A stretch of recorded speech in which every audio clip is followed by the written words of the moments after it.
Siyempre, ang mga Kalingap reactors din natin, no? Pasupport na rin po ng kanilang YouTube channel. Hello po, please support React PH. Sa pong Kalingap na sugid na taga-subaybay. Please support po ninyo.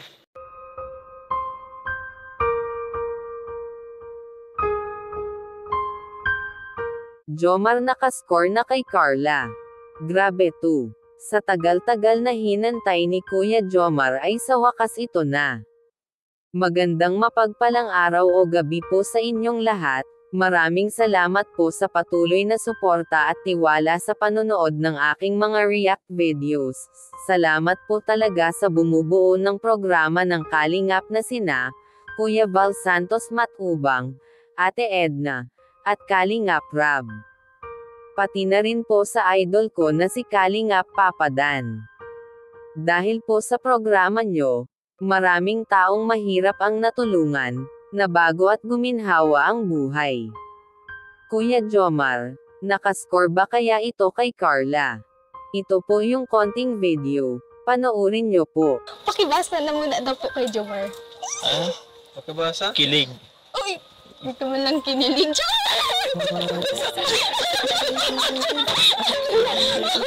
Paano si Carla? Paano si Carla sa ating balikin? Kilig.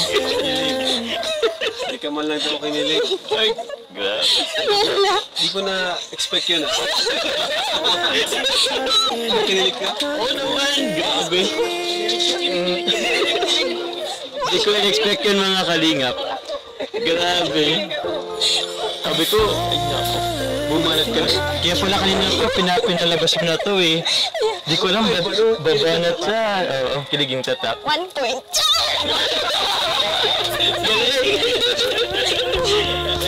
Napakilig nga ni Carla si Kuya Jomar.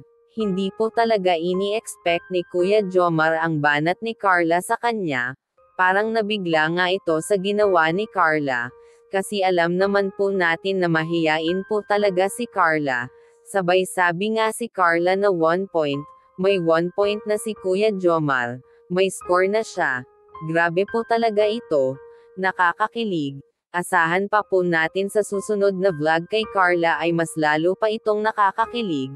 Nagulat po ba kayo sa kilig banat ni Carla?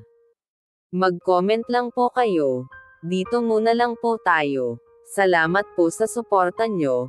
Sana po ay mag-subscribe kayo, para ma-notify kayo sa panibagong react video na mai-upload ko. Ingat po kayo palagi. And God bless po sa lahat.